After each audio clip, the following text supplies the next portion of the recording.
Pronto. Pronto? Tá gravando. Tá. Então, bom dia, pessoal. Hoje a gente vai começar a parte da fala vazia e fala plena na realização psicanalítica do sujeito, página 248.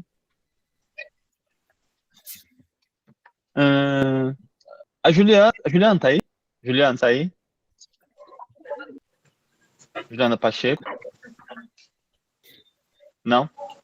É que ela me mandou algumas mensagens fazendo comentários sobre o texto, sobre a parte metodológica, sobre a forma como Lacan constrói o texto.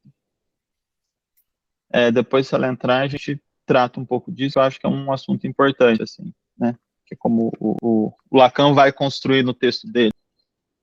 Mas vamos ver esperar ela entrar, que a gente conversa um pouco sobre isso na segunda parte.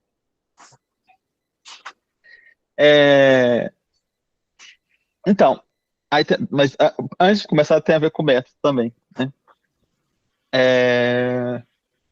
Antes da gente entrar no texto propriamente dito, né, assim, nessa parte do texto começar a lê-lo, eu preciso fazer alguns comentários aqui, né, que acho que aí tem a ver com o método que eu uso para ler, que me ajuda tanto a ler o Lacan, né, como a ler outros autores, mas aí separando as partes da leitura. Eu acho que nem todo texto é interessante a gente ficar fazendo uma leitura uma leitura corrida, direta, né? Às vezes, é interessante a gente fazer essa leitura mais de uma vez, né? E separando pontos, mas em alguns momentos destacar alguns pontos centrais do texto que vão nos ajudar a direcionar a leitura do material. Então, eu queria trazer algumas coisas que eu fui pensando dessa preparação antes da gente começar, para a gente ter um norte, né? Assim, vai ser um norte que eu vou propor, né? Se acho que se fosse outra pessoa que fosse ler, que fosse apresentar, poderia escolher um outro norte, uma outra perspectiva. Mas Gabriel, só uma coisinha. Tem algumas pessoas no grupo lá do WhatsApp falando que não estão conseguindo entrar. Umas 4 pessoas já mandaram. Deixa eu ver aqui. Ué. Deixa eu... Estranho. Eu cliquei aqui e entrei. Copiar aqui. Teve gente que mandou. Obrigado.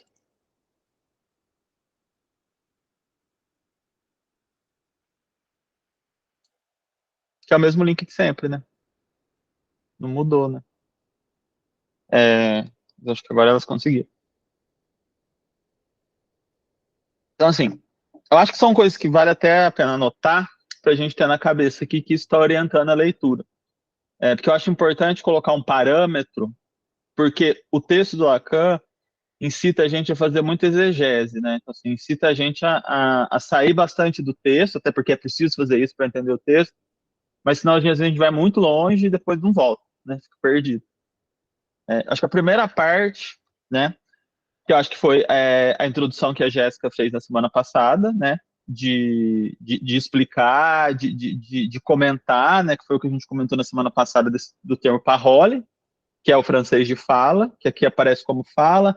Nesse mesmo texto, eu vi que em alguns momentos o parole vai aparecer como palavra, então eles usam fala e palavra em alguns momentos. Eu vou tentar falar para vocês quando eles traduzem por fala e por palavra.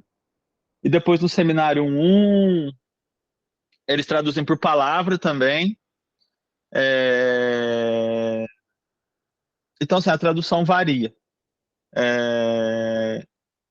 Mas o termo seria...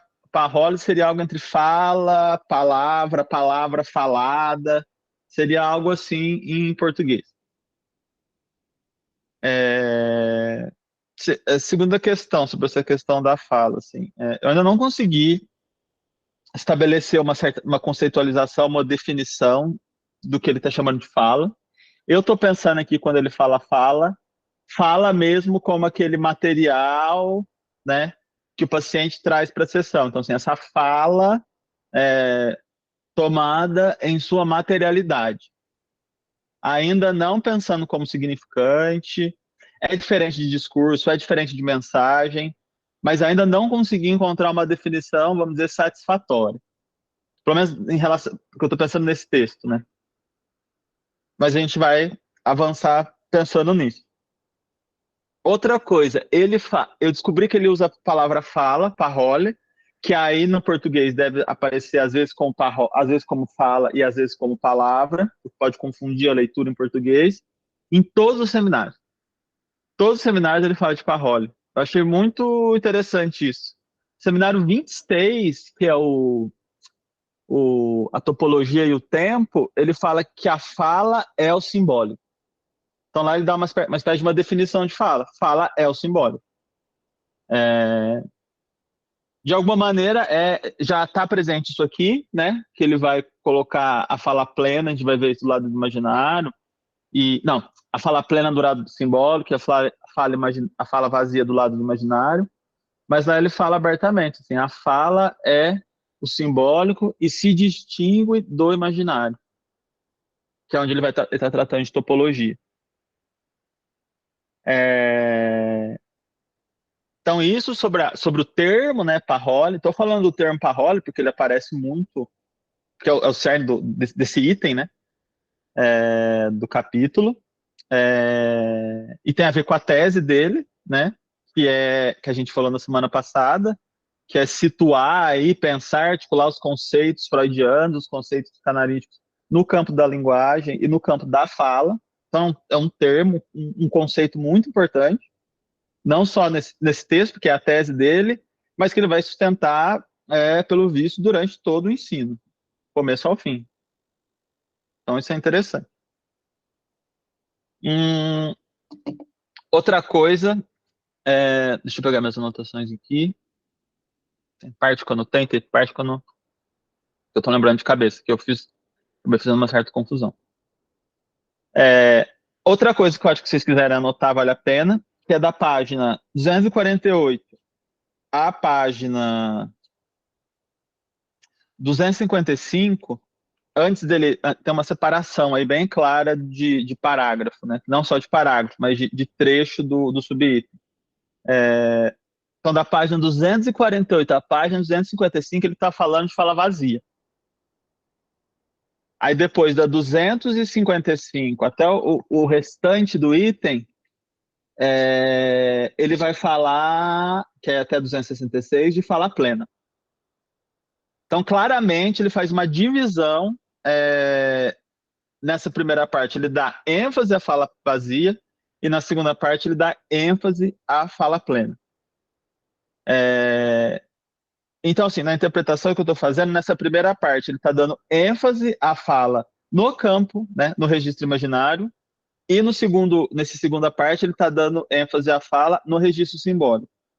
Então, a gente pode entender que todos os termos, assim, não todos, né, mas muitos termos, muitos conceitos que forem aparecendo nessa primeira parte, a gente vai pensar e vai articular a fala vazia e ao campo do imaginário, ao campo do eu, ao campo do narcisismo, né? Que ele vai falar disso também. Na segunda parte, que ele vai falar da fala plena, então é fala plena, registro imaginário, história, inconsciente, discurso do outro, que aí é campo simbólico, fala plena. Eu acho bom fazer essa diferenciação, assim, se vocês quiserem anotar, porque ajuda depois, quando for ler sozinho, saber do que ele está falando em cada ponto, né? Que não deixa a gente tão perdido. E, às vezes a gente fica bem perdido aqui.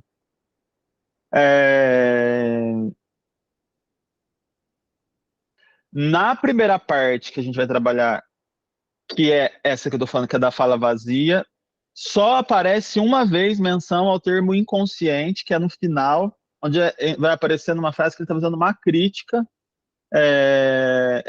Depois a gente vai ver, mas é dentro de uma crítica. Então, assim, fica claro que do plano da fala vazia, a gente não vai ter, de forma evidenciada, né, a gente não vai ter o inconsciente. O inconsciente vai ser localizado aí no registro da fala plena, que é no registro simbólico. Eu acho que isso também é algo importante, porque aí o inconsciente vai aparecer nessa segunda parte, quando ele fala da fala plena, e ele vai fazer várias definições de inconsciente, né? Algumas definições de inconsciente ele vai trazer. Que mais? Deixa eu ver aqui. Outra coisa também, que com o tempo eu vou demonstrando, assim, mas eu acho que tudo isso vale a pena anotar, que tudo isso serve de chave de leitura aí para a hora de ler o texto. Eu vou retomando. Outra divisão que me parece que tem no texto é uma divisão entre dimensão teórica, que aí ele vai falar o que que é a fala, qual que é a função da fala na análise, é,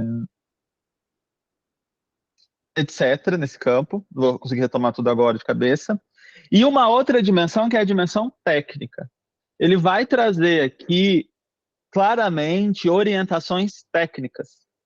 Ele vai ele vai fazer, ele vai fazer um pouco esse jogo teórico e técnico, me parece, em alguns momentos. Tanto em relação aos psicanalistas que ele está criticando, quanto em relação à teoria que ele está propondo, né? Que assim, ele está criticando uma orientação aí de estudo da psicanálise, né? Uma certa linha de conceitualização, consequentemente uma técnica, né? Que para ele, como acho que a gente já viu isso, a técnica só pode ser pensada a partir do conceito, não tem uma técnica pura. Então ele vai criticar a teoria desses psicanalistas e a técnica que daí é deduzida, para propor uma outra teoria, que é a teoria dele, e dessa teoria ele vai pressupor uma outra técnica, que vai aparecer em alguns momentos aqui também desse item. Então também tem essa diferenciação entre então vão aparecer construções teóricas, mas também derivada dessas construções teóricas, né, porque a técnica sempre deriva do conceito, da teoria, questões técnicas.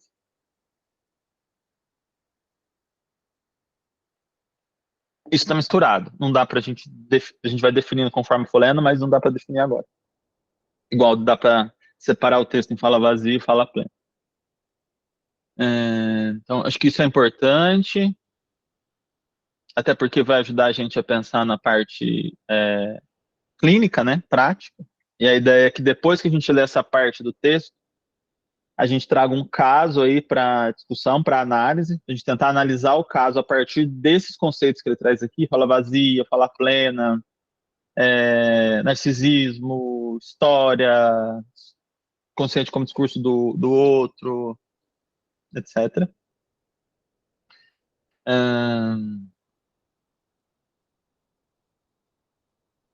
Peraí, deixa eu pegar aqui. Uhum.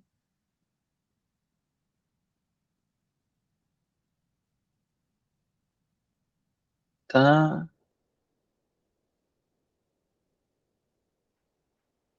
Então, assim, só para fazer um certo resumo, vamos dizer, do que vai ser, do que ele vai trazer na minha leitura desse texto. Eu acho isso importante, eu faço isso quando eu vou ler o texto, para me orientar na leitura. É claro que eu posso ir mudando depois com o caminho, vamos dizer assim, essa interpretação inicial que eu fiz, né? Mas, ao meu ver, assim, se a gente não cria um certo parâmetro, uma certa orientação, a gente acaba se perdendo no texto do Lacan. E às vezes também ele abre muitas janelas, né?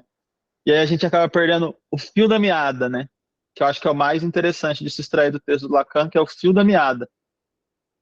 Nesse texto aqui é ainda mais fácil extrair o fio da meada, eu acho, porque é um relatório, é um escrito. Nos seminários fica mais difícil ainda, porque é igual aqui, né? A gente está conversando, aí surge um assunto, você vai para outro assunto, vai para outro assunto, às vezes acaba perdendo o tema, assim, o mote da discussão. Então, nos seminários também é interessante fazer um trabalho de pegar o fio da meada para não se perder em assuntos paralelos que eles estão discutindo, que às vezes não tem nada a ver com o tema central, e ele nem desenvolve, então, assim, não tem nem peso teórico, não vale, não dá para considerar, assim, considerar no sentido de não tem tanto peso ali para discussão quanto certas outras partes que aí tem a ver com o tema central do texto. Aqui o tema central do texto é muito claro, é fala e linguagem, né? A gente já viu a tese, é muito claro, é isso que ele está discutindo. Mas não, aí eu fiz assim, uma certa reconstrução lógica das ideias, né? Fiquei pensando para pensar como chave de leitura. Uma delas é isso que eu já falei, a fala plena está situada no registro simbólico, no campo inconsciente, e, como a gente vai ver, o inconsciente aqui é entendido como discurso do outro.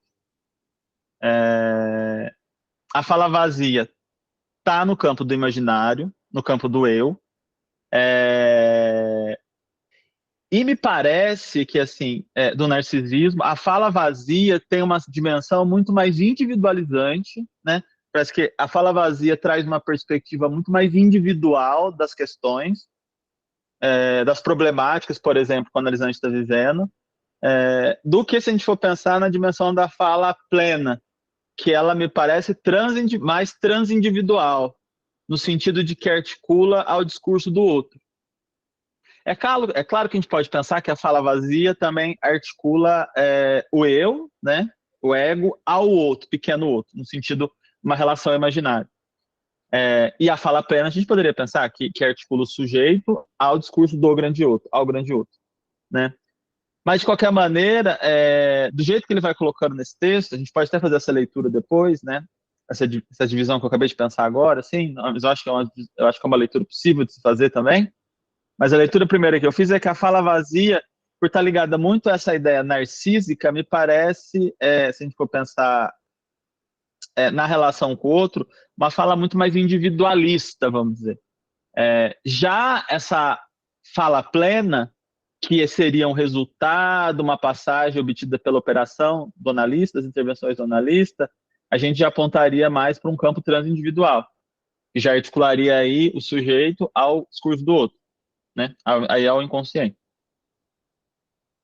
E aí o que eu fui pensando é que, assim, essa fala, a operação do analista, que a gente vai ver aqui, ele vai apontar qual que é essa operação do analista que o analista pode fazer, que é por isso que eu pensei nessa parte mais técnica, tem um objetivo, me parece, que é passar de uma dimensão para outra. É passar da fala vazia, seria uma fala que engana, ilude, né? Que é uma fala egóica, para a fala plena, que é uma fala que comporta a verdade, né? Aí o outro termo também que a gente teria que investigar aqui, que é a verdade, que vai aparecer bastante na segunda parte, que não vem do Freud, não vem do Saussure, que a gente estudou, não me parece que vem do Levi-Strauss, não vem do Jacobson, me parece que vem da filosofia. A verdade vem que é um termo muito presente quando a gente vai estudar filosofia. Então não acho que a verdade me parece extraída da filosofia e não da psicanálise. Também a gente vai talvez ter que dar uma olhada nisso. Mas de qualquer maneira, parece que a operação do analista é passar da fala vazia para a fala plena durante os atendimentos, mesmo, da parte clínica. Ou seja, do imaginário para o simbólico, de um discurso individual narcísico para um discurso transindividual que articula ao discurso do outro. E aí, para a gente pensar essa passagem, eu acabei não conseguindo trazer aqui a imagem, mas eu acho que eu vou ter que pegar aqui na internet, para quem não conhece ver, que é a imagem da banda de Moebius. Eu acho que muitos devem conhecer, né? Porque é algo muito, muito, muito falado aí, né? Assim, é uma figura topológica, vamos dizer, muito usada pelo Lacan. Não é, eu acho que não é novidade ouvir, mas eu vou mostrar aqui só para a gente poder comentar. Então, assim, tudo isso que eu estou falando, né? Assim, é uma espécie de uma preparação para a leitura, né? Porque eu acho que sem essa preparação para mim, fica bem difícil de ler. Vocês estão vendo a imagem, pessoal? Sim. Sim? Então, Sim, mas tá. muito pequenininho, Tá. deixa eu ver se consigo aumentar. Aumentou? Agora, tá. Obrigada. Então, essa é a banda de Moebius, né? Que é uma figura topológica. Vocês estão vendo que as formigas estão andando, né? Essa é uma figura que ela dá a impressão de ter dois lados, né? O de dentro e o de fora, por exemplo. Mas ela não tem dois lados. Ela tem um lado só. Então, ela é uma figura topológica que representa um espaço, né, muito diferente do espaço que a gente está acostumado, que é o espaço intuitivo. Onde, por exemplo, tem os pensamentos dentro da minha cabeça, que não estão fora da minha cabeça, né? Às vezes na psicose o pensamento parece que vem de fora.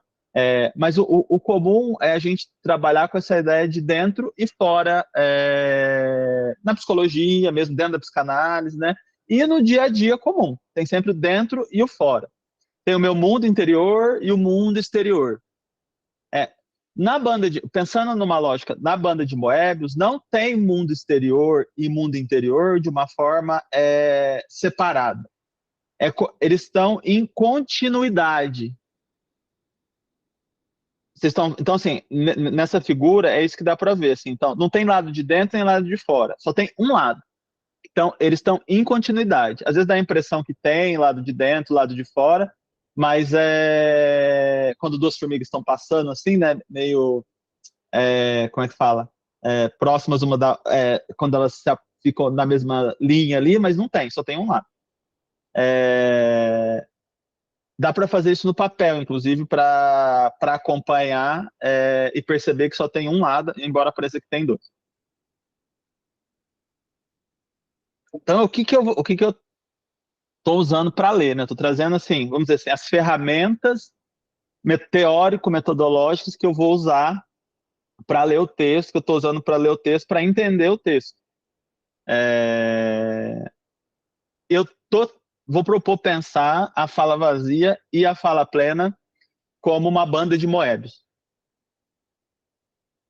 Então, fala vazia e fala plena, a rigor, né, é o mesmo espaço, que é o espaço da fala. Embora ele fale, embora a gente possa pensar que tem a fala vazia do plano imaginário, a fala simbólica, fala plena do plano simbólico, a minha proposta é que elas estão no mesmo espaço. Nesse sentido, né, a fala que o paciente traz para a sessão, esse material falado que ele traz para a sessão, não tem o lado de fora e o lado de dentro. Então, assim, não tem o que ele diz e algo por detrás do que ele diz, que seria algo, entre aspas, que seria algo interior, como é pensado um pouco na topologia freudiana, né, assim. Alguma coisa que estaria, sei lá, recalcada, esquecida, numa ideia de interior. A minha proposta seria ler Fala Vazia como Fala Plena, como estando no mesmo espaço. Que aí não é nem exterior nem interior, mas às vezes pode parecer que é interior e às vezes parecer que é exterior. E aí, né, para pensar isso, né, assim, para justificar o porquê de pensar como banda de Moebius, aí eu vou o texto do Lacan. Peraí, deixa eu ver aqui como é que faz. O texto do Lacan. Eu vou apresentar aqui, peraí. Deixa eu ver se eu acho.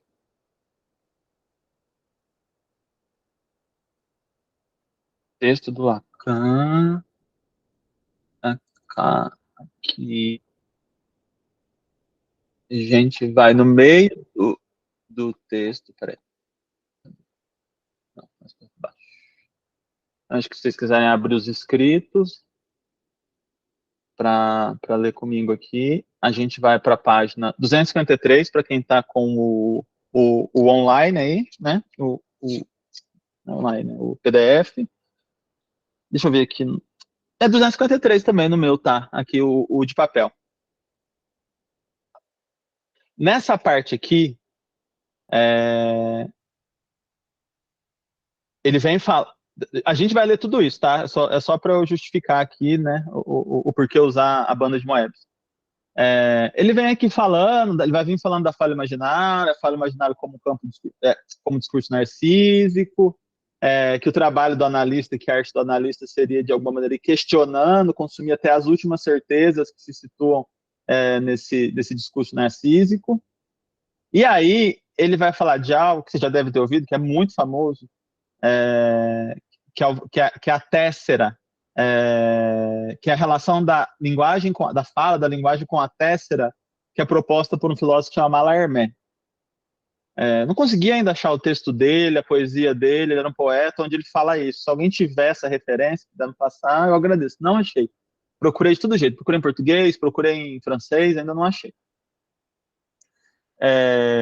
Então ele vai falar assim, eu acho que esse momento do texto é um momento que me parece de virada, assim, que é de virada onde ele vai articular essa dimensão da fala vazia com a dimensão da fala plena, a dimensão do imaginário com a dimensão do simbólico. Ele diz, ainda que esse discurso, né, o discurso do paciente, com efeito, pareça meio vazio, isso só acontece quando se o toma por seu valor aparente. Então, ele está falando da fala vazia. Aquele que justifica a frase de Mallarmé, quando este compara o uso comum da linguagem com a troca de uma moeda, cujo verso e anverso já não mostram senão figuras apagadas, e que é passada de mão em mão em silêncio. Essa metáfora basta para nos lembrar que a fala, parole, mesmo no auge de sua usura, preserva seu valor de téssera. Mesmo que nada comunique, o discurso do paciente, né, representa a existência da comunicação. Mesmo que negue a evidência, ele afirma que a fala constitui a verdade. Mesmo que se destine a enganar, ele especula com a fé no testemunho. Téssera, né? Só para a gente poder saber o que é téssera, eu anotei aqui. Tem mais de uma definição de téssera. Na Roma Antiga, a téssera era uma peça de ouro ou marfim, parecia com um dado, com faces marcadas ou pintadas, né? Que servia de senha, de bilhete de entrada nos teatros e nos teatros. Então, nesse caso aqui, a téssera, preservar seu valor de téssera, né? Essa fala desgastada, vazia, preservar seu valor de téssera significa o seu valor, na minha leitura, de acesso a essa outra dimensão, a esse outro registro, que é o registro simbólico, né? Ou esse registro da fala plena. Uma outra definição de téssera que eu achei interessante. Agora, será que eu não anotei? Poxa. Achei, anotei. Que eu encontrei num artigo, né? Que eu só peguei essa definição. Eu vou falar o nome do artigo, mas não tem nada a ver com o que a gente está discutindo. Um artigo chamado Angústia da Influência nas Artes Visuais, como na Literatura, com Harold Bloom.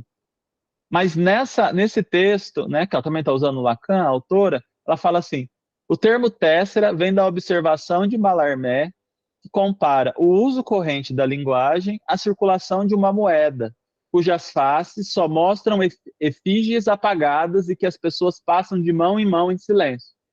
Mesmo essa ideia da moeda, né, também tem esses dois lados, fala vazia, fala plena, simbólico e imaginário. Só que aí seria uma moeda, no que eu estou propondo aqui, moebiana, né, onde a separação não é tão clara. A função da téssera é como uma senha de reconhecimento. A téssera era empregada em religiões de mistério primitivas, em que o reajustamento de duas metades de uma peça partida de cerâmica era usada como meio de reconhecimento por iniciados. Aí é uma ideia de que seriam igual aqueles yin e yang, que às vezes tem uma correntinha, né, que você encaixa, né? Seria um pouco isso. Um teria uma parte, outro teria outra parte, e aí os dois se reconheceriam, seriam iniciados, fariam parte de uma, sei lá, de uma mesma turma, da mesma tribo. Mas então, assim, mesmo como um bilhete de acesso, uma moeda, né? Como um bilhete de acesso. Então, eu estou pensando como um bilhete, quase a fala vazia é uma fala que nos permite o acesso, ela tem as chaves de entrada para essa outra dimensão que é o plano simbólico ou o plano da fala plena. Mas sempre nessa chave moebiana. Não é que você vai passar de verdade. Não é que você vai passar, você vai sair de dentro de uma sala, que seria a fala imaginária, para entrar numa outra sala, estaria do lado de fora, né? Seria a fala simbólica. Ou vice-versa. Não. É por isso que precisa ser do espaço intuitivo. O dentro e fora são o mesmo. Às vezes, é claro que a gente está intervindo, a gente está pensando, né? Ali com o paciente, com o analisante, as questões que ele está trazendo. Então, a gente faz essa diferenciação entre dentro e fora. Porque a gente acaba trabalhando com o plano intuitivo também, para fazer intervenções. Mas a proposta que eu vou fazer aqui é que não, assim, que ela é moebiana. E, ao mesmo tempo, também vou propor que é moebiano os conceitos aí derivados disso, né? Dessa ideia. Então, fala. Cadê? Peraí, tem mais que eu anotei aqui, só um minutinho. Então, pensar como uma banda de moedas, fala vazia, fala plena. Pensar como uma banda de moedas, imaginário e simbólico, não são registros separados, né? São registros que fazem parte, né? São faces da mesma moeda, uma moeda moebiana. A relação do eu, mesmo que seja o Moá, com o pequeno outro, moebiana também, que tem a ver com o que Lacan vai propor, dessa confusão, dessa mistura estrutural entre eu e o outro. Então é moebiano. No campo da fala ou no campo da experiência subjetiva, isso é confuso, não dá para saber o que vem do outro, o que é do eu, o que é do outro. Embora isso não impede que a gente faça intervenções, às vezes para separar, né, de uma forma estratégica, né, o que é do outro, o que é do eu. É moebiana também a relação entre sujeito e grande outro. Não dá para pensar o grande outro como histórico, o grande outro como social, como separado do sujeito, sim, eles estão articulados, então é difícil, né, em certo sentido, é difícil, eu acho que às vezes nem dá para separar o que é do sujeito e o que é do grande outro. Assim, o que o paciente está trazendo na sessão, o material que o paciente está trazendo na sessão, não dá, embora a gente possa fazer estrategicamente como uma intervenção, mas no fundo não dá para saber se o pensamento que ele traz, se a ideia que ele tem, por exemplo, que ele traz para a sessão, é dele ou é do outro. Porque tem essa confusão própria desse espaço moebiano. Não dá para saber.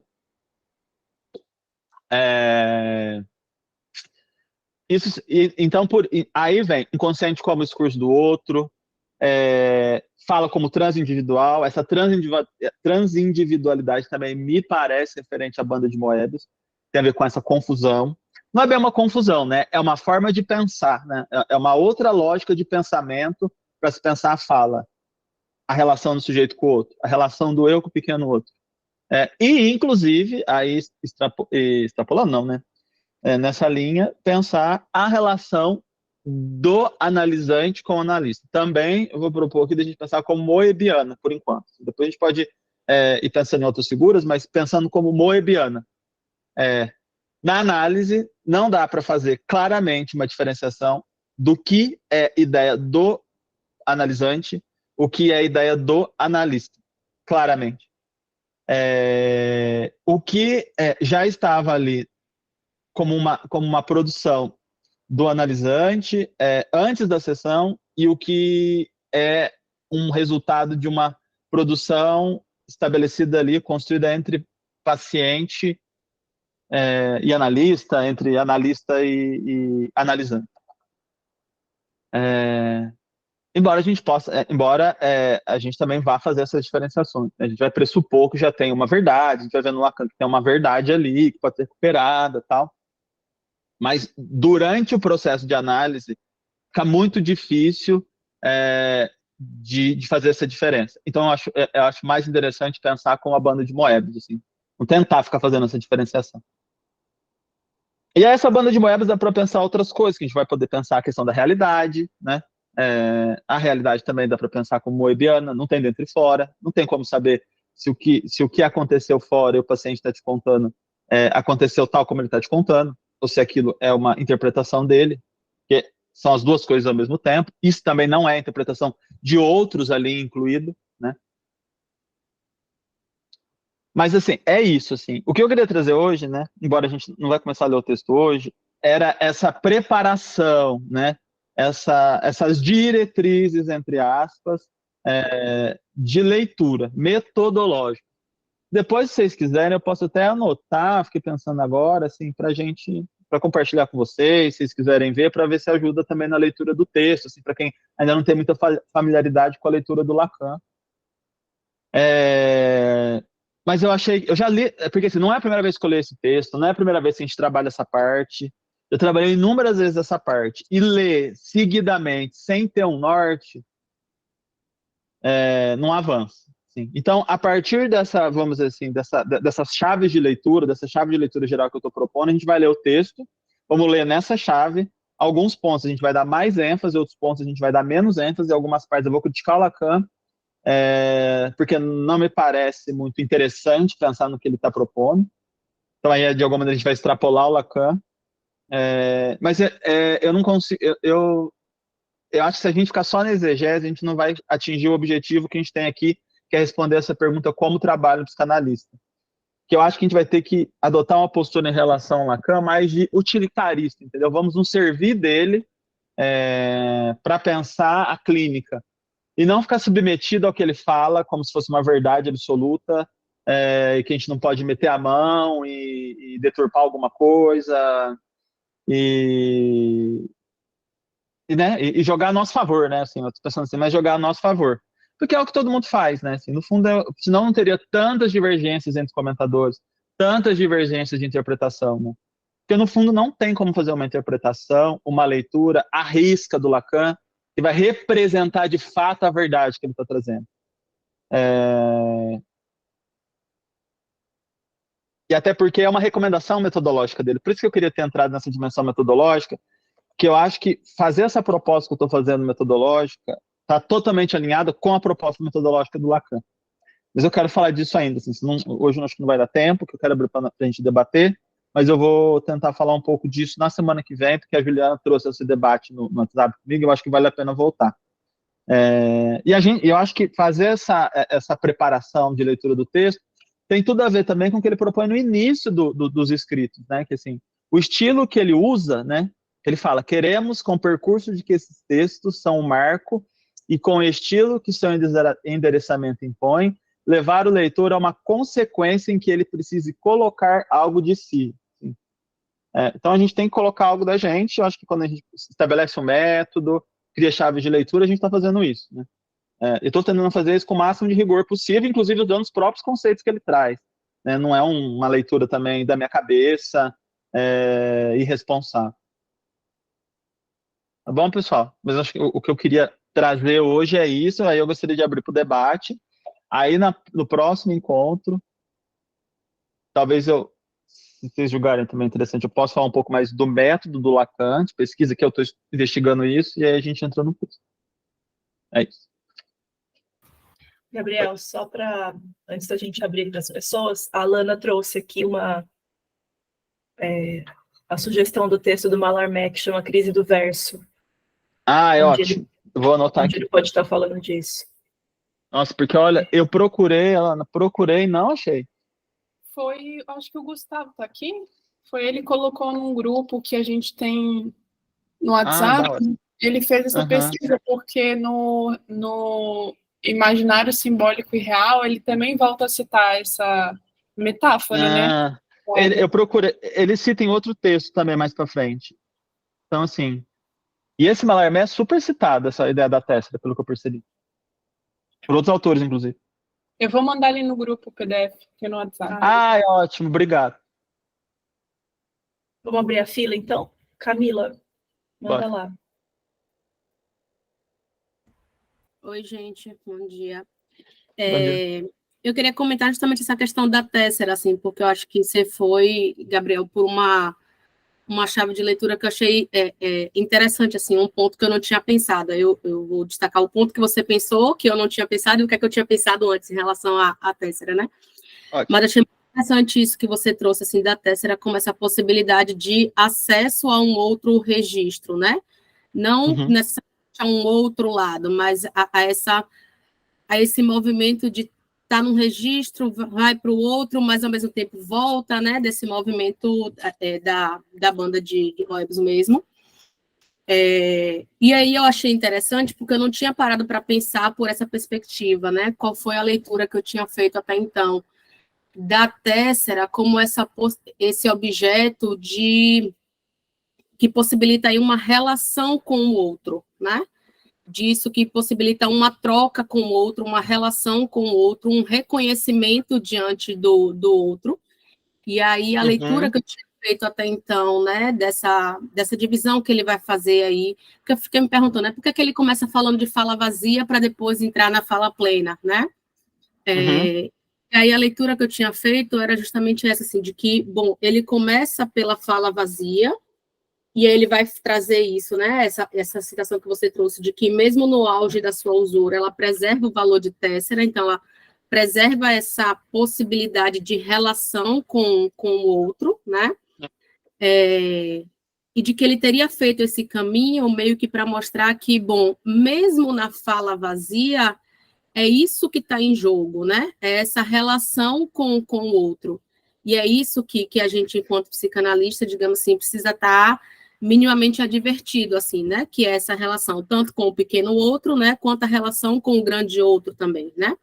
Porque lá na 255, ele vai dizer assim: abordamos a função da fala na análise por seu aspecto mais ingrato, o da fala vazia, em que o sujeito parece falar em vão. Aí ele segue mais um pouco, e aí no meio do parágrafo ele diz assim: aí mostramos a fonte da depreciação crescente de que a fala tem sido objeto na teoria e na técnica. Então, eu tinha ido por uma leitura nesse caminho, né, de que ele começa pela fala vazia para mostrar que, ó, por mais que no primeiro momento pareça ser um blá, blá, blá, tem algo fundamental aqui, que é isso que diz respeito a essa relação com o outro, né? E é isso que vale para a gente, né? Essa relação não só com o pequeno outro, mas com o grande outro também, que a gente precisa estar divertido. Então, eu tinha ido muito mais por essa coisa da relação com o outro, mas achei interessante essa leitura que você trouxe também da Tessera, como essa possibilidade de acesso a um outro registro, né? Que aí, se for juntar as duas coisas, né? É sair dessa relação com o pequeno outro e ter uma possibilidade de acesso a uma relação aí com o grande outro também. Então, mas eu acho que a tua leitura, para mim, também faz sentido. Eu acho também que é uma possibilidade de leitura. Porque ele está o tempo inteiro tentando mostrar isso, né? A fala é transindividual, o inconsciente é o discurso do outro. Ele vai falar que o inconsciente também é a história, né? E a história e o outro também dá pra gente pensar como a mesma coisa, né? Porque quando ele fala outro, quando ele fala grande outro, não é uma outra pessoa, né? Embora possa estar encarnado, né? Aí pode ser, tanto, ele vai falar de uma lenda, uma tradição familiar, a história, preconceitos, ideais, assim, pode ser muita coisa, né? Esse grande outro, do ponto de vista histórico, esse grande outro histórico. Mas eu acho que faz sentido também a leitura que você está propondo. Não acho que não daria para até articular as duas, né? Também não acho que exclui, não, é porque eu achei interessante que a partir da articulação que você trouxe, me fez visualizar uma outra chave de leitura que até então entendi. não tinha por aqui. Então, isso que é interessante dessa questão metodológica, né, de leitura, né, que eu quero trazer também para a gente poder conversar. Dependendo da posição que você adota em relação ao texto, que tem a ver com as chaves de leitura que você vai construindo, e mesmo se elas construam a partir do texto, você pode extrair um sentido, embora não seja contraditório, mas dá ênfase a um sentido específico do texto, né? Ou um sentido ou outro, né, que está concorrendo ali, porque um texto são camadas de sentido, né? Eu não tenho um único sentido, são camadas de sentido, né? São várias dimensões ali de sentido. Isso é super interessante, né? Só aqui no chat, antes de passar para o Eduardo, tem aqui no chat é o Eduardo mesmo. Você vai falar, Eduardo? Pode falar. Deixa eu ver quem que tá primeiro, se é o Eduardo ou é o Wanderson. Eduardo, pode falar. Eduardo. Eu vi... Fala, Eduardo.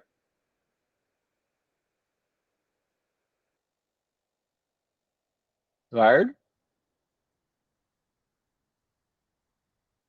Eduardo Santos? Será que ele caiu? Pode Não ser. chamar. Bem, vamos pro Wanderson. Assim que ele voltar, se ele voltar, a gente volta para ele. Ele tá aqui, mas ele acho que deve estar off. Tá me ouvindo? É você, Eduardo. Tá me ouvindo agora? Sim. Sim. Tá. Tô das minhas técnicas. Bom dia, gente. Bom, eu enquanto você falava, estava pensando, fritando algumas coisas aqui na minha cabeça. Eu estava lendo o texto do Benveniste, que é a minha primeira pergunta, né? E eu me fiquei me perguntando se ele não serviria justamente como chave de leitura para entender essa questão de fala plena, fala vazia, porque eu tenho a impressão, tá? Eu tive a impressão de que o Lacan ele se apoia bastante no Benveniste aqui, né, na teoria da enunciação, até mesmo no texto que até mesmo naquele texto que o Benveniste ele vai estabelecer uma crítica com Freud, né, a teoria da linguagem do Freud, lá naquele o sentido antitético das palavras primitivas, né? Então, não sei, eu tenho a impressão de que o Benveniste ele funcionaria legal aqui como uma chave de leitura para a gente entender algumas coisas. Ou pelo menos entender essa relação com a fala, né, que é justamente um dos pontos que o Benveniste ele pega bastante, não só a linguagem, mas a língua, né, é uma coisa que é uma posição um pouco até contrária com o Saussure. Outro ponto que eu achei bastante interessante da fala foi essa coisa de trazer a banda de móveis, né, não só a sua propriedade de não ter orientação, né, não ser orientável, mas eu fiquei pensando nas operações de corte, sabe? Quando você corta ela pelo meio, o que acontece? Quando você corta ela pelo terço, o que acontece? Né? E eu acho que, bom, né, nos textos de topologia, o Lacan dá bastante ênfase nessa questão do corte, né? A função do corte e tal, e os efeitos que isso traz, né? Então, quando você falou, né, que a fala vazia, a fala plena, ela estaria numa relação assim nerviana, eu achei interessante, como seria pensar os efeitos de corte, né? Porque quando você corta pelo meio uma banda de móveis, por exemplo, você tem uma extensão, né? Ela vira uma fita com duas voltas. Quando você corta pelo terço, ela vira um corpo de cilindro com uma banda de móveis grudada nela, né? Então, eu penso assim, será que essa passagem de uma coisa a outra, né, seria efeito do corte? Né?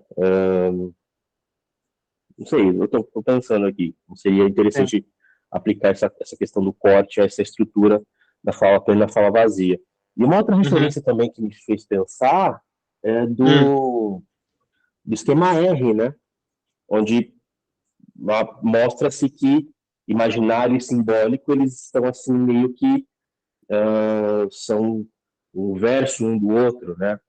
Que acontece, tanto é que se você tira, pensando aqui, né? Se você tira o falo do campo do lado do imaginário, né? Você também abre um buraco ali no campo do simbólico, porque isso e aí dá origem ao esquema R, questão da psicose, esquema I, perdão. Então, é como se simbólico e imaginário fossem o verso um do outro, né? Nesse sentido. O que acontece no simbólico, no imaginário, tem efeitos no simbólico e vice-versa. Sim. Então, pensei, assim que você falou, eu pensei no esquema R. Sim. Não sei se a gente pode fazer essa relação. Eu acho que para mim faz sentido tudo que você falou, assim. Eu acho que tem uma relação com o Benveniste, aquele texto do Benveniste, né? Que foi a Juliana que me indicou. A Juliana Pacheco já chegou. Ela que me indicou. O Lacan, inclusive, parece que convida o Benveniste para fazer um comentário sobre a tese dele de que o inconsciente é estruturado como uma linguagem, né? E aí vai ser publicado numa das revistas lá, que ele participava como coordenador, e que eu acho que é esse texto que você está falando, que ele faz uma crítica ao Freud, né? Assim, ele faz uma leitura desse texto do Freud das palavras estéticas. Então, eu acho que faz sentido. Eu ainda não li, eu vou ler, tá aqui na fila, e aí teria que ver no restante da obra, assim, né? Eu não sei se você tem mais intimidade com o Benveniste, você tem interesse, se alguém tem, quiser ler, tentar fazer essa articulação, ver se faz sentido, a gente pode poder trazer aqui para o grupo, apresentar também, eu acho que seria super legal. Você tem Benveniste porque eu estou lendo o texto, né? E eu achei bastante ecos, então por isso que eu Mas quis trazer para ver se... Então, mas eu acho que se você conseguir elaborar alguma coisa e ver relação, você pode trazer, entendeu? Tá. Mesmo que não seja uma apresentação, que você não queira fazer uma apresentação de um encontro, né? Você pode, né, preparar uma fala curta só para fazer essa relação para gente, um pouco para explicar essa tua ideia, né? Você mostra o texto, pode indicar o texto que você achou no grupo, acho que vale a pena. Porque eu acho que tem relação, né? Porque o Lacan, pelo que eu vi também, eu vou mandar o artigo lá que a Juliana me mandou, o autor vai falar que o Lacan tinha uma interlocução muito próxima com o Benveniste. Parece que o Benveniste é o linguista mais citado pelo Lacan. Então, assim, tem algo aí, né? Assim, até bem mais que Saussure e a Coulson, até. Sim, é isso. Então tem algo aí interessante, que vale a pena a gente recuperar. Sobre o corte, eu acho que faz sentido, mas eu não saberia como pensar isso agora, né? Porque assim, eu estou pensando de maneira muito simples essa figura topológica para representar a fala, né? Mas eu acho que com o tempo a gente pode tentar avançar nisso, né? Pensar essa ideia do corte. Mas, de qualquer maneira, a passagem que você falou, né? Sei lá, a passagem do imaginário, se a gente for pensar que tem uma passagem, a gente fala, a passagem do imaginário para o simbólico, Lacan vai colocar às vezes de outro jeito, né? Não é bem uma passagem, uma certa recuperação, mas vamos pensar numa passagem, ele vai usar a palavra operação. O analista tem que operar sobre uma parte do discurso que ele considera significativa, e aí essa passagem pode acontecer. Eu não sei se dá para a gente articular, talvez dê, né? Essa ideia de operação com corte, né? O corte como uma operação sobre a fala, né? Eu acho que seria possível fazer essa articulação. Com o tempo a gente pode tentar fazer. Gabriel, só uma coisa que eu lembrei aqui, escutando o Eduardo falar, na página 560 lá dos escritos, no texto de uma questão preliminar, tem uma nota de rodapé bem valiosa para pensar essa questão do corte, da realidade articulada ao imaginário simbólico, e aí ele puxa um pouco mais para esse lado topológico, né? É uma nota de rodapé que é quase a página inteira, mas é bem legal de a gente pensar junto. E é onde ele justamente cita o esquema que ele trabalha, inclusive o esquema que o Eduardo falou, né? Que é o esquema R. Né? Sim. E outro esquema que eu penso também nesse texto é o esquema L, também eu acho que faz sentido pensar. Relação entre pequeno outro, entre eu e outro, entre sujeito e outro, aí grande outro, né? No eixo inconsciente, simbólico, deixo imaginário, simbólico. Então, acho que, e todas as associações que dá para fazer lá, também eu acho que dá para pensar. O esquema R deriva do esquema L, né? Sim. Talvez seja algo também que com o tempo a gente possa ir tentando articular, né? Uma hora a gente vai chegar nesse questão preliminar de todo o tratamento da psicose, né? A gente pensar como trabalha o psicanalista com a psicose, né? Acho que uma hora a gente vai chegar. Mas eu acho que faz sentido pensar assim. Agora, Wanderson. Bom dia. Bom dia, Wanderson. Vou tentar ser rápido, de ter muita coisa aqui. O próprio Lacan coloca no seminário 2, por exemplo, que o esquema R é ele que se trata desse esquema da fala da linguagem, né? Então ele caberia, eu acho que ele seria mais coerente com essa coisa de fala plena e vazia do que a banda de membros, por exemplo. Porque a banda de membros, lá no seminário 10, ele vai falar que é a estrutura do sujeito, mas ainda assim fica um pouco problemático, e eu acho que serviria mais do que você comentou, Gabriel, exatamente os dois fóruns né, encadeados lá no Seminário 9, para tentar pensar isso. Mas assim, cara, claro que a gente está aqui num texto de 53 e tudo, mas o Lacan, depois ele não vai trabalhar mais com o conceito de fala plena e fala vazia, ele abandona isso, né? Já dá um spoiler sobre isso, assim. Mas estamos trabalhando isso aqui, como conceito de intersubjetividade, que ele também abandona depois e tal. Senão a gente vai sair daqui com esses operadores, né, clínicos, porque, ok, a gente pode ser utilitarista, né? Eu acho que a gente tem que fazer mesmo essas seleções, assim.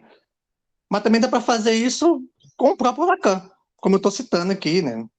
Não me peça citação, não, pelo amor de Deus. Com ele mesmo, de encontrar as inconsistências e desdobramentos que ele próprio fez, né?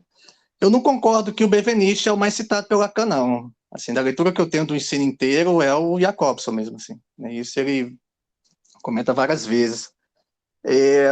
Indo mais para o texto, assim,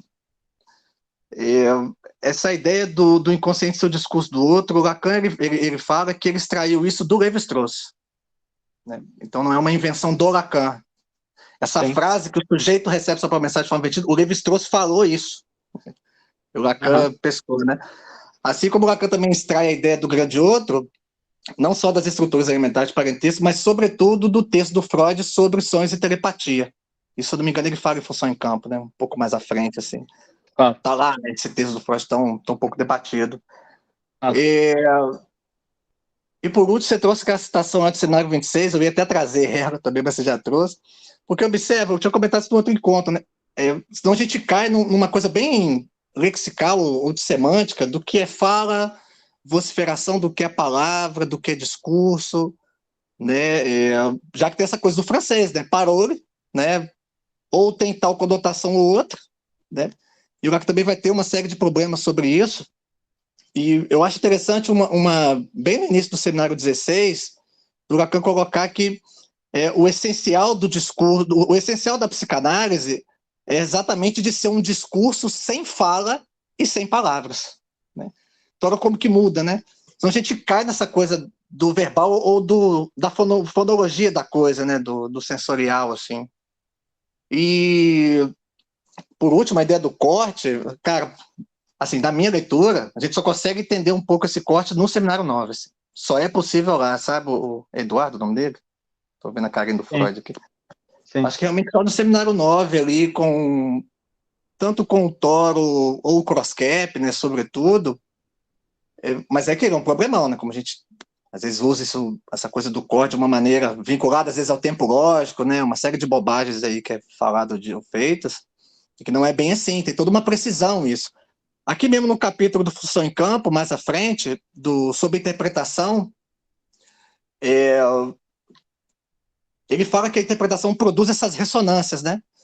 E a outra, no iníciozinho do Seminário 1, já que está próximo desse texto, né, poucos meses depois, do Lacan exatamente trazer na abertura, né, o quanto que a gente faz o corte pelos conceitos, e ele trazer essa homologia com o cozinheiro. Então, o Lacan já está muito advertido disso tudo. Né? Essa ideia do Mallarmé aí, que, rapaz, ainda bem que foi a Alana que colocou esse texto, e rapaz, eu estava atrás desse texto, tem um tempão que eu não achava esse raio desse texto, tá? Esse Cris do Verso, e a galera sempre comenta dele. É muito bacana, valeu aí, Alana. Então, essa coisa do corte vai... E o Seminário 15 também, né, que é melhor para pensar a questão do ato, que o ato faz o corte, né? Porque passa a depender, Gabriel, essa ideia da fala plena e vazia, ele vai também saindo fora. Já desde o seminário a gente encontra que, no seminário 11 lá, do analista, né, fazer parte do conceito de inconsciente. Então, ou seja, está tudo na conta do analista ali. Porém, depois desse último encontro aí eu vou deixar a peteca para você, Gabriel, e passo. Eu queria que você comentasse a fala da Flávia Dutra, cara, sobre a questão da responsabilidade lá, porque eu fiquei um pouco surpresa, assim, com algumas coisas que ela disse do que a gente, né, conversou aqui, do que você tinha trazido, né, do que você tinha notícia, né? Voltando na questão da responsabilidade, para não deixar isso sair também, se você puder comentar alguma coisa, rapidamente. Mas não vou entrar, já tô não vendo vou que o entrar Gustavo nessa, acabou não. levantado aí, então... Mas eu não vou entrar nessa, não. Vai, não? Não, vai ter que guardar para perguntar para ela de novo em outro momento. Então tá, eu aguardo, então, não tem problema, não. Mas valeu aí. Então, eu só queria fazer um comentário metodológico aí, né? A minha proposta, então assim, a minha leitura que eu estou fazendo aqui do texto, né, assim, que pode modificar, né, muda o apresentador, muda o método, assim, é tentar ler o texto pelo texto, né, a gente vai tentar recuperar algumas outras partes, elaborações do Lacan, mas o meu esforço é tentar pensar mais o texto pelo texto, embora eu esteja recuperando essa, vamos dizer, essa figura topológica, ela não é do Lacan, essa figura topológica. Então, assim, ela é uma figura matemática, então a gente pode usar ela aqui se a gente quiser. Né? Eu posso ler o texto do Lacan usando essa figura, mesmo que o Lacan vá usar para outra coisa, porque não é do Lacan. Então, eu estou pensando mais nessa direção. Assim, então, assim, o que eu estou pensando assim, é tentar construir uma pequena teoria, né, para responder como trabalho psicanalista a partir desse texto para servir para o caso. E eu acho que aqui ele já traz elementos para pensar um trabalho clínico. Eu não estou pensando na teoria lacaniana como uma teoria, como que eu vou dizer, que é uma possibilidade interessante também, é uma questão de escolha, né? Assim, questão de escolha e também de possibilidade de trabalho, né? Como o Alfredo faz, por exemplo, né? Que ele toma ela como um conjunto, né? O Alfredo Edelstein, por exemplo, toma como um conjunto, como se fosse uma teoria inteira, coerente, ele vai coerentizando os conceitos, as partes que são incoerentes não entram na jogada, não entram no trabalho, né? Não é isso, né? Eu não estou pensando como um conjunto, eu estou pensando, o conjunto nosso é esse texto. E eu acho que esse texto dá para extrair uma pequena teoria, né? Que a gente pode adaptar conforme outras coisas que a gente vai estudando e articulando. Eu estou tentando adotar uma posição mais de utilizador dos conceitos para pensar a clínica. E é isso que a gente vai fazer na hora que terminar esse texto, vamos aplicar num caso. Eu acho totalmente possível. Porque, para mim, senão fica sempre isso. Sabe? Aqui no seminário outro, ele fala outra coisa. Então, é quase como se o que a gente estivesse estudando aqui não serve para a clínica, então. Porque, então, a gente vai ter que esperar chegar lá no 9 para ele pensar de um outro jeito, e a hora que a gente souber disso, aí a gente vai poder pensar a clínica. A maioria das pessoas não chegou no 9 ainda, né? Então, assim... Não, ok, mas a gente tem que estar divertido, Gabriel. Senão a galera vai sair aplicando também de um modo porque é criticável. Isso é criticável. Não deixa de ser, ué. Podemos fazer seleções, utilitarismo, o que quiser, mas não deixa de ser criticável. Eu acho que só é... Eu acho que ele é criticável por quê? Porque o Lacan mudou de ideia? Porque o Lacan foi por outro caminho? Eu não posso fazer uma leitura aqui, né, a partir de outros... uma leitura, estabelecer uma leitura aqui que eu acho que faz sentido para pensar a clínica e trabalhar com ela? Por quê? Só porque o Lacan foi por outro caminho? Tem que ser fiel ao caminho que o Lacan seguiu? Não, de maneira nenhuma. Temos que criticar ele com tudo, assim. Todas as inconsistências e, assim, não concordo também com o Alfredo que a teoria é esse conjunto coerente, assim. Acho até problemático isso. Mas eu estou falando da gente estar divertido. Todo texto dá para a gente tirar uma série de consequências clínicas. Dá sim. Mas dependendo do peso que a gente dá para isso, entende? Muda.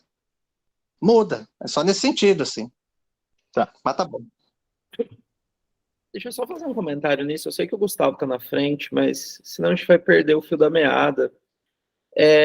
Que, assim, tem uma questão também, que mesmo isso que você está colocando, Wanderson, não é pacificado teoricamente. Né? Toda a tese do Safatli no o nome aqui, gente. O livro do doutorado do Safatli. Minha memória está péssima depois de 2 Covids. A Paixão do Negativo? Paixão do Negativo, obrigado. Claro que você conhece. É isso, sim. O Safatli vai propor que não é bem isso. Né? Assim, não tem exatamente um abandono. Ele propõe linhas de continuidade, né? A partir da dialética.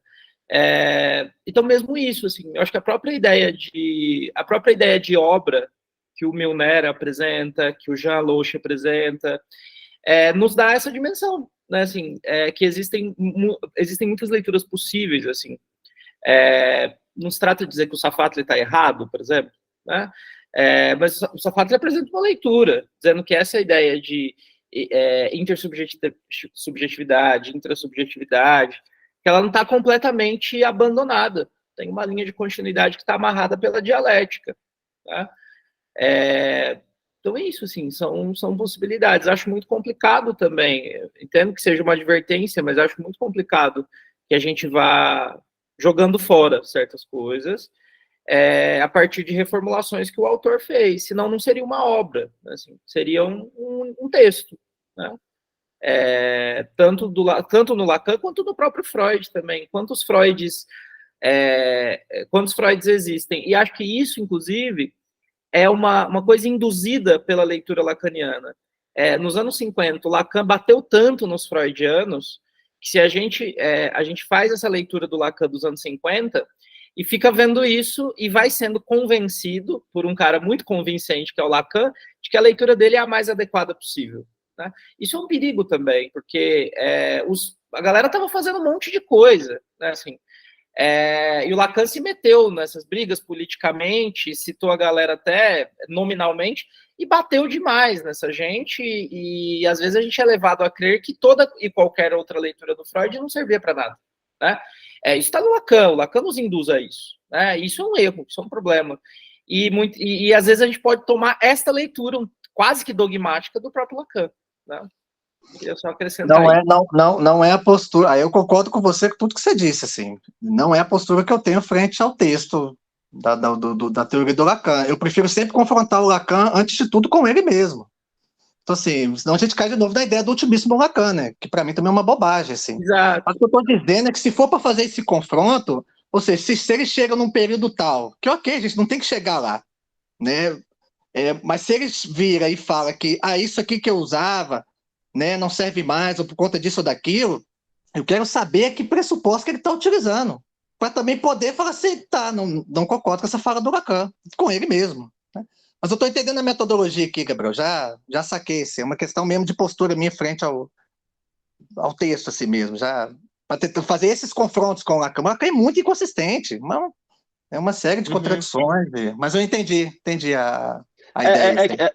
Que assim, não se trata de certo e errado, mas eu acho que eu também penso num ponto de vista de possibilidade, assim, né, assim. Porque tem uma dimensão também que eu estou pensando do trabalho, assim, é como ajudar também quem está participando, né, e que às vezes está lendo esse texto pela primeira vez, né, a conseguir desenvolver também um jeito de ler que consiga extrair de um texto, que mesmo que é de 53, né, chaves de leitura clínica possíveis para trabalhar e para pensar os casos. Também tem um pouco essa dimensão, assim. Então, por isso que eu estou tentando pensar num método mais voltado para esse texto, mesmo que a gente às vezes recorra a outro conceito do Lacan, ou vá um pouco para frente, ou mesmo alguma figura topológica de uma forma mais simples, às vezes usando aqui, né? É mais para a gente conseguir criar uma elaboração teórica que sirva para a gente pensar em chaves de leitura clínicas, que a gente pode aplicar nos casos, mas também que vai ajudando as pessoas a pensar o trabalho do psicanalista. Que a gente vai mudando com o tempo. Mas assim, vocês não acham, igual o Cris falou também, a gente não cai num relativismo, ok, tem toda uma hermenêutica em jogo, uma diversidade aí em jogo, mas que medo é esse nosso sobre o certo e errado? E, de novo, o debate sobre os critérios normativos, assim. A gente opera com isso, né? Tem um sofrimento em jogo, tem uma melhora em jogo. Estou querendo que certo e errado no sentido do método, assim. Acho que sim. Tá, do método, né? Isso vai ser usado na clínica, né? Que efeitos são esses? Já que você quer pensar isso na clínica, observa. Estou no método de leitura. Assim, me parece que eu tenho uma postura em relação... Está adotando uma postura em relação ao texto, desse ponto de vista metodológico, diferente da que eu estou propondo, entendeu? Entendi. Beleza. Se eu entendi errado, essa proposta metodológica do Gabriel tem muito mais a ver com permitir... A pergunta é, com o material que a gente está lendo, com esse texto que a gente está lendo, a gente consegue construir uma possibilidade de leitura de um caso clínico, sem necessariamente depender dos desdobramentos teóricos lá da frente, porque, de fato, o que eu ia falar, eu concordo com o Pink Freud, o Eduardo, aí, que depois ele deixa de utilizar a conceituação de fala plena, fala vazia, E aí talvez ele seja no momento que ele começa a usar sujeito do enunciado, da enunciação, GMOA, e aí banvanist, em alguma medida, porque aqui não tem o banvanist diretamente, né? É mais, ele vai operando essas substituições conceituais ou que não substituem uma espécie de diacronia necessariamente, mas ao mesmo tempo isso entra na cadeia, então a gente não vai conseguir falar em nada mais do que vem depois sem o que veio antes, ainda que ele não cite mais o que veio antes.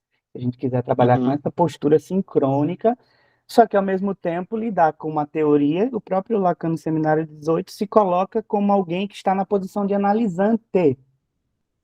E você espera a coerência de um analisante, isso é da ordem do imaginário. Talvez isso a gente dependa de uma teoria que comporte um grau outro de equívoco, algo que no pensamento ocidental, de como se produz teoria, como se produz ciência, é algo que sempre foi colocado à deriva, né? Na verdade, a tentativa teórica é quase que uma tentativa, na maior parte do tempo, de expurgar o equívoco.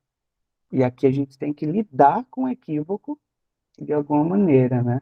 Então, o que eu ia falar inicialmente era isso, concordando com o Eduardo na parte do banvanist. É muito interessante como essa chave pode ser colocada em termos de sujeito do enunciado, da enunciação, e também naquela noção de fala como no social, algo mais do individual, em detrimento da língua como social, mas a língua no soci como social é um objeto teórico, e essa terceira entrada da instância da enunciação nos ajuda, na hora da escuta, a pensar que há esse endereçamento ao outro. Eu ia sugerir, quando a Alana trouxe a parte do Mallarmé, que está no simbólico imaginário real, que está no Nomes do Pai, né, o primeiro artigo, que é de 53, dessa mesma época. Esse texto é bom também, porque ele é da mesma época de Função em Campo, e ele está falando, ele usa até função da linguagem, enfim, para contribuir aí com a bagunça, que ele mesmo faz, porque ele está produzindo teoria em loco, na prática, vamos dizer assim. Mas coloca uma função interhumana do símbolo. Então, fala vazia, fala do imaginário, fala de uma pretensa unidade do indivíduo, fala plena, fala no jogo da intersubjetividade, que o Benveniste utiliza para pensar a instância da enunciação. E aí, para concluir com os próprios equívocos do Lacan no seu percurso, verdade e erro e errância, aí enquanto um processo teórico, no Seminário 18, ele pede desculpa, sei lá, ele fala o seguinte, só para concluir, porque faz sentido com o que a gente está discutindo. Lembrem-se de meus termos na época em que intitulei um certo relatório, Função e Campo da Fala e da Linguagem. Intersubjetividade, eu escrevi na ocasião. E Deus sabe a que pistas falsas pode dar margem o enunciado de termos como esse. Que me desculpem ter tido de fazer dessas pistas as primeiras. Eu só podia seguir adiante a partir do mal-entendido. Inter, com efeito, foi certamente que só a sequência me permitiu enunciar sobre uma intersignificação. Já está mudando, já não é mais intersubjetivo, intersignificação, mas alguma coisa aí nós conseguimos extrair uma espécie de racionalidade. Então, para mim, um suposto embate aqui talvez seja um falso embate, no nível da aposta teórica que a gente pode fazer. Não, e eu acho assim, dá tanto para fazer uma leitura de um caso que em 52 ele fez a análise do caso Domo dos Lobos, que é o cenário -1 que é dito, e também em 52 um texto de intervenção sobre a transferência, ele faz a análise do caso de Dória. Então assim, do aparato teórico que ele tinha, ele usou realmente para analisar esses casos, assim, né? E poucos anos depois o Hans, que vem em seguida, o Homem dos Ratos também lá no mito individual do neurótico, né? Então, assim, com certeza eu não entendi como se houvesse alguma discordância aqui, que estava conversando. Não sei, enfim, entre a proposta do Gabriel e a sua, Wanderson, de pensar não necessariamente para lidar como um trabalho psicanalista, num caso clínico, utilizando esse texto. Não é nenhuma discordância, não. Eu tô tirando as consequências aí para mim mesmo. É no sentido para mim mesmo, assim. Não, de maneira nenhuma. A metodologia impera-se. É no sentido eu com a minha leitura e isso para minha clínica, que é o que me interessa aqui. O meu interesse pessoal, né? Que interessa, assim. E isso da intersubjetividade, por exemplo, que você viu no 18, ele já tinha falado na proposição de 67 também. Mas de boa. Sim, porque agora é um sujeito, né? E intersignificante, sujeito. Tá no E o que você falou da intervalo. conferência C, só para complementar, é tanto, o cara foi tão ousado que você lembra lá, Gustavo, o quanto que ele foi fazendo realmente o passo a passo de uma análise, né? Da articulação com os registros, né? Então começa assim, passa assado, faz tal giro, até chegar, né, no final que ele esquematiza lá, interessante, dos registros. E eu acho que esse trabalho que vocês estão fazendo de relacionar com outros seminários, dá para fazer dentro do texto, né? Vocês podem pegar e relacionar uma citação do começo do texto com o final do texto, né? De articulando essas citações dentro do texto, assim, para extrair consequências, né, teóricas. Que é uma espécie de um método estrutural, né?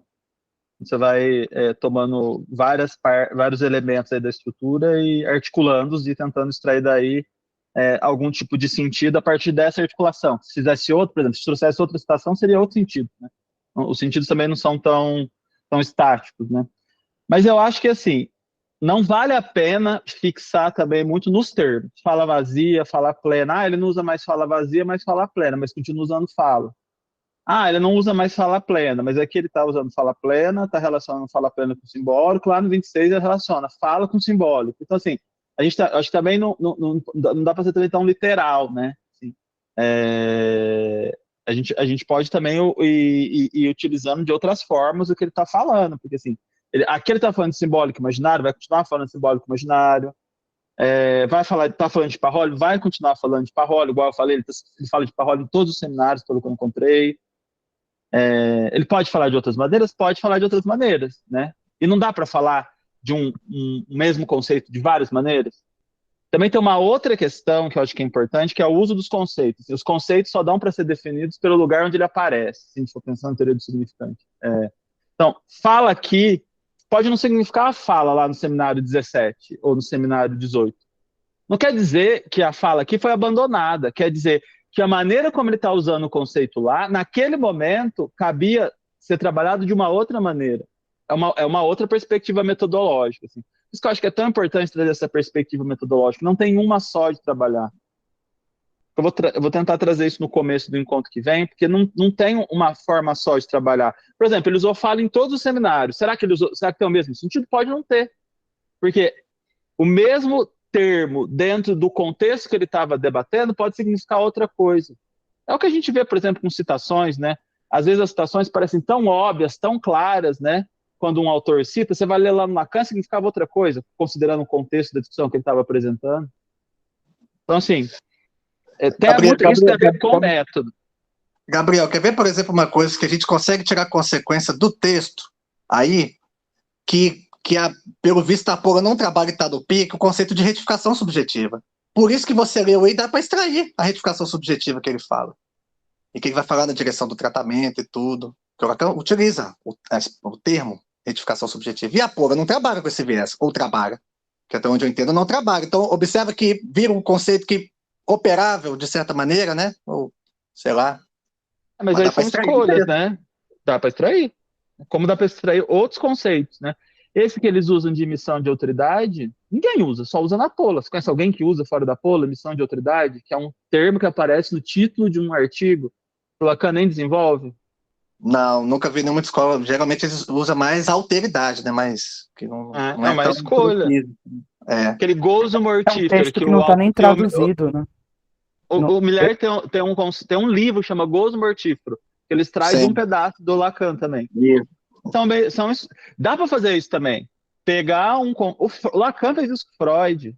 Pegou a Verwerfung, traduziu por forclusão, fez daquilo um conceito que não era um conceito no Freud. Isso é um método possível de trabalhar com o texto. Você pode pegar... O termo que o Lacan usa de outridade no francês é émission. Então. no francês. Talvez tenha a ver com a tradução, então? Sim, são muitas questões. Aí são questões metodológicas de tradução. Mas a gente vai falar disso várias vezes, a gente vai voltar, tá? Aí a gente continua semana que vem. Beleza? Obrigado, pessoal. Obrigado pela discussão. Até semana que vem.